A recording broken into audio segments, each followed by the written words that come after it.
সকাল সকাল আমি ছাদে যাই শুধু এই ফুলগুলোকে দেখার জন্য। তারপর নিচে এসে চিয়া সিড ভেজানো জলটা খেয়ে নিয়েছি, যেটা আমি রাতে ভিজিয়ে রাখি। তারপর খেয়েছি এক কাপ গ্রিন রোজ, যেটা খেয়ে আমি মোটামুটি আমার দিনটা শুরু করে দিই। কিছু জিনিস অর্ডার করেছিলাম অনলাইনে, সেটাই চলে এসেছে। দেখলাম একটা গিফটও আছে আজকে এর মধ্যে আমার জন্য। তো আমি নিয়েছিলাম আপেল, কলা, পিৎজা ডো, ঘি, পেঁয়াজ আর বাউলি।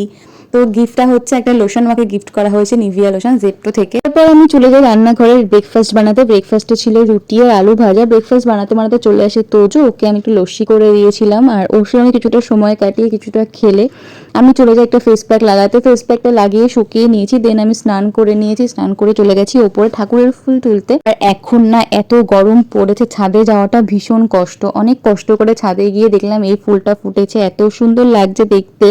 মানে দুটো জবা ফুল একসঙ্গে ফোটে। ঠাকুরকে এটাই দেওয়া হবে আজকে। ঠাকুরের জন্য ফুল তুলে ঠাকুরকে সুন্দর করে সাজিয়ে পুজো দিয়ে নিয়েছি। তো আজকের ভিডিওটা এই অবধি, দেখা হচ্ছে নেক্সট ভিডিওতে।